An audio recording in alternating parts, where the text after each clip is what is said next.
All right, you guys, what do we have here? This is called what? The Perfect Storm?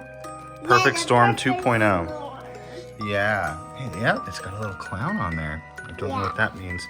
All right, so we're getting into some lighting now that we're getting close to our home haunt. One thing I always use every year that I love is a strobe light, and I'm a big fan of strobe lights. However, I wanted something that's not just a flick, flick, flick, flick that you can control. I wanted something that would actually go to the beat of lightning. So that's what I ended up doing. I ended up finding this thing, which was a lot cheaper than I thought. It was around 60 bucks. For what it could do, it sounded really, really cool. I've seen some other examples of it, and I really wanted to do something fun with it. So what it does is if you have something with lightning, with sound, you could either plug it into the back, or it has a little speaker, a mic on the back of it. So you can actually, if you're playing some cool like lightning, right guys, you can get some cool like, or if you're playing any sound effects with any sort of, it'll pick up on, it'll trigger the light and it'll make it flash. So one thing I totally recommend is going with LED. The LED ones stay cool and they use a lot less electricity, obviously.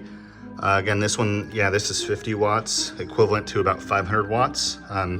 The other thing is these Perfect Storms, they max out at 1,000 watts, so you can't use anything over 1,000. That's if you're using like halogen, but if you're using LED, you're good with multiple. So if you wanted to plug in multiple lights, you can. You just have to use obviously a splitter when you're plugging into this. And then lastly, for sound, I got this thing here. It's the Logitech Z313. I got this for like 30 bucks. You can find them online for that cheap.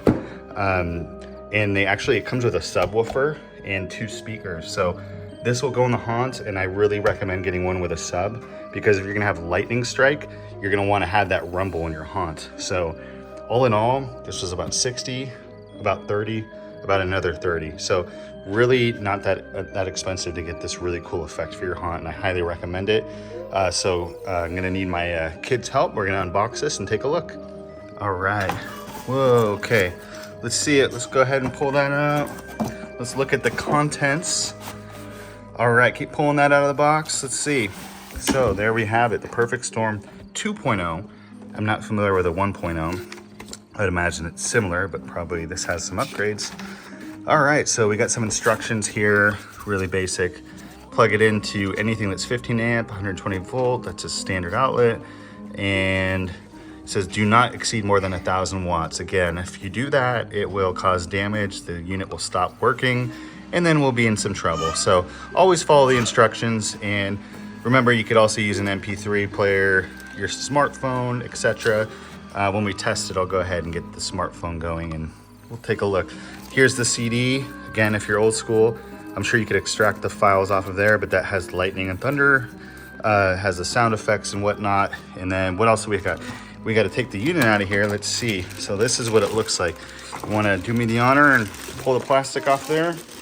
Let's get that going. Okay. Perfect Storm 2.0 by Morris Inc. 1,000 watts. All right, so let's take a look at the back.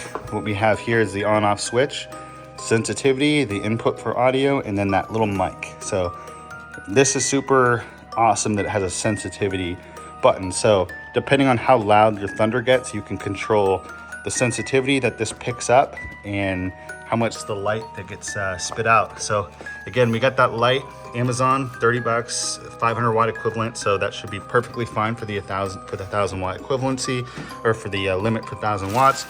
And then again, get a speaker system that has a woofer speaker, because that'll add that rumbling, rolling thunder shake that you need. And you know, got my couple speakers. So all we have to do is get our sound going, and then we could adjust the sensitivity on the back, and then we plug in right here. Obviously, that's where you plug in that little light. So let's get that set up. Let's plug it in, and then we'll play some thunder. All right, so we got it all set up. It's plugged in, it's lit up. We got the sensitivity adjusted here a little bit, and then I got my work light plugged into the back here.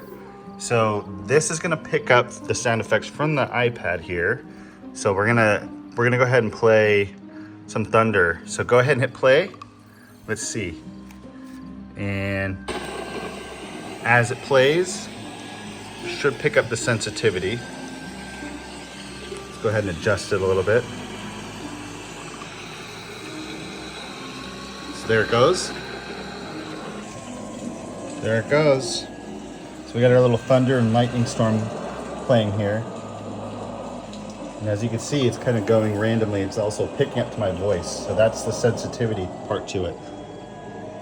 And of course, it's hard to tell during the day. We'll do a test at night so you can see. So this will be shining outside against the house for our haunt to create a very cool lightning effect. Look at that. Look how bright it is during the day. Imagine at night how that's gonna look. That's very cool.